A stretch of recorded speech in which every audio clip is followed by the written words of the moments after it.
everyone. I'm Jim Garrison, and I am delighted to be here with my good friend Gary Malkin, who's an award-winning composer and musician, who's going to be our lead faculty next year when we meet in Chartres in France, July 3rd through 9th, to study the liberal arts as we do each year.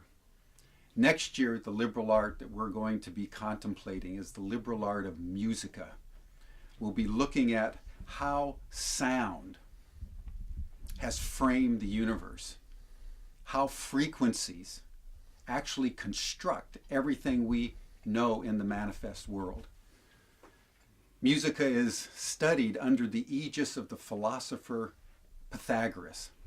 It was Pythagoras, living around 600 BC in ancient Greece, that was the first one to say that the universe is constructed not by little atoms and irreducible units of stuff, but that the universe is constructed by frequencies, by vibration, by mathematical equations, by sound. It was Pythagoras that discovered the octaves. And it was the Pythagorean school over the centuries that used music to heal the body and the soul, and use sound in a profoundly therapeutic way from which we're still learning today. It was Pythagoras that was the first one to be called a philosopher, in fact, because he radically revolutionized our understanding of how the universe is constructed. And it was Pythagoras that called the universe a cosmos, because a cosmos in ancient Greek meant jewel. Because he said, when you understand that the universe is constructed of vibrational frequencies, you understand that the entire universe is a song. It's an ornament. And we are delighted, Gary, that you're going to be with us, because you, more than almost anyone I know, have studied and taught music for healing. I don't know how I can follow that, but I'll try. You know, when you think about it, just think about this. The first sense to come into the human being in utero is sound, listening. The last sense to go before we die is listening. And to me, there's that's kind of like a wink from source, or the universe, saying there's some way in which listening and vibration has a direct and primal role in how we traverse our relationship to the unseen world. It's how I see it. And for those of you who think that, oh, this is about musica, it's about singing, it's about performance, it's about an instrument, I really want to interrupt that kind of thinking as soon as possible. Because as Jim just said, this is really about the common denominator of existence itself, of the universe itself.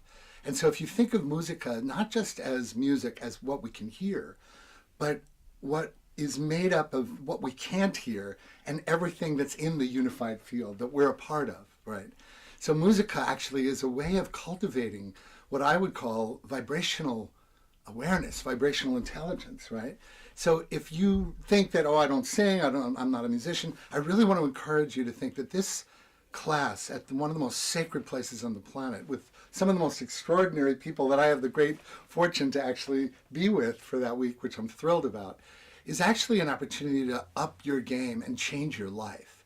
A lot of the ways that it can happen is using intentional ways to create sound and music environments and contexts that tenderize and awaken and enrich your capacity to feel, your capacity to go through the portals of processing things that enliven and awaken you, so that your ceiling for joy gets expanded, and your ceiling and your basement for expanding how to process loss will deepen. And so this is an opportunity to expand. Many people think that life is impermanent and fragile, and it is. But what we're really afraid about is, how do we live as fully as we can? And I think musica will really get at how to step into us all as vibrational beings, really, learning how to speak in that and receive that common denominator. Well, thank you. And it's just worth noting that the Chartrian masters, when they built that magnificent cathedral that's known as the Queen of the Cathedrals, they did so exactly along the lines that Gary just enumerated. That cathedral is a vibrational box, so that every stained glass, all the brick and mortar, the geometry, and the arithmetical equations that produce that cathedral are all vibrational in their basic essence.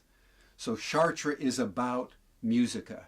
It's about the vibrational frequency that, as we imbibe them, they elevate our spiritual frequencies and open us up to the divine feminine so that we can be more fully human. So welcome to Chartres. You know, what you were just saying reminded me that architecture is like music in concrete form, right? Yes. Right. So we're having Ruth Cunningham, one of the greatest exponents of early music, going to be joining us as one of the musicians that we'll be doing the Labyrinth with and we'll be actually experiencing. And just another thing to mention is not to back away from singing or music completely. For those of you who have been closet singers, it's important to remember. I'm one of those. It's important to remember that many anthropologists feel that we sang before we spoke. And so when people say, oh, I can't sing, I do want to encourage those of you who have the slightest part of you thinking that you can't do it. It is a birthright of every human being. And it's a portal to the unseen in a way that awakens you in a way that you probably never have been before. So please, if you love singing, come. If you're afraid of singing, come. Either way, you're going to be transformed. I agree. So please come and consider learning more about the incredible teachers, Andrew Harvey, Apila, Colorado, Carolyn Meese, and we'll be sharing more ideas and more ways in which we're going to be using music and sound over these next months, so that if there's a part of you that's thinking, I think I could do that, put it on your calendar before you've made the final decision, or just register. Thank you.